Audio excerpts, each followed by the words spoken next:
នៅក្នុងអំឡុងពេលចូលឆ្នាំនេះគឺយើងបញ្ចុះតម្លៃនៅក្នុងការបិទ UV បាទជាពិសេសហ្វៀមបិទមជ្ឈុំបាន UV 4មៀលមជ្ឈុំទៀតបាទពិសេសមែនតើនៅខាងមុខនេះគឺយើងបិទតែហ្វៀមបិទតែ UV ទេបាទហើយសេវាកម្មពាក់ព័ន្ធជាមួយនឹងថ្នាំពាក់ព័ន្ធជាមួយនឹងតោនពាក់ព័ន្ធជាមួយនឹងបាតខាងក្រោមហ្នឹងគឺយើងរុញទៅក្រោយអស់ហើយបាទការងារគឺអត់មានលោកឡំគ្នាទេបាទបងប្អូនអរគ្នាឥឡូវធ្វើម៉េចនេះឡាននៅពេញការ៉ាស់នេះធ្វើដាច់ភ្លើងបាទចប់ហើយឥឡូវច្រើនគ្រឿងមែនតើបាទមុនចូលឆ្នាំភ្ញៀវសម្រុកមកបុក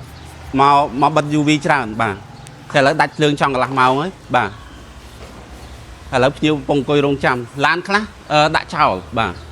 យកឡានមកដាក់ឲ្យយើងបិទហើយភ្ញៀវទៅបាត់បាទអូនឡានធ្វើអីខ្លះច្រើនមែនឡាននេះអ៊ុត UV ហ្នឹងហ៎បិទហ្វៀមហ្មងបិទហ្វៀមបាទបង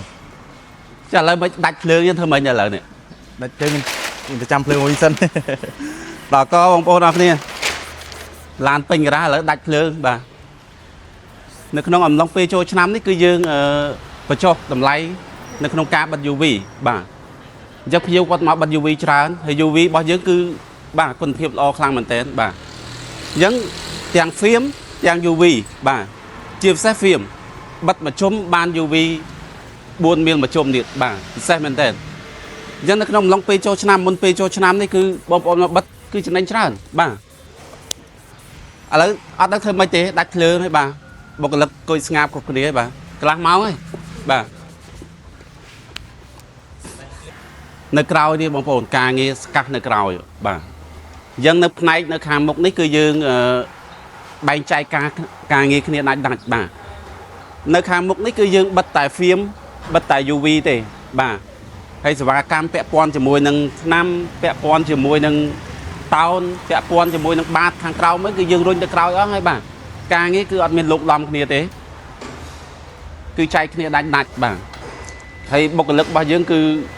មានកម្លាំងគ្រប់គ្រាន់បាទអញ្ចឹងគាត់ថាបិទហ្វៀមបិទ UV សរុបបុគ្គលិកទាំងអស់ចូលជិត30នាក់បាទគួរសមដែរពិបាកនៅក្នុងការគ្រប់គ្រងតិចបាទដោយសារតែបុគ្គលិកច្រើនអញ្ចឹងមានអីទេបើសិនជាបងប្អូនចង់បិទហ្វៀមបិទ UV តម្លៃសមរម្យបាទ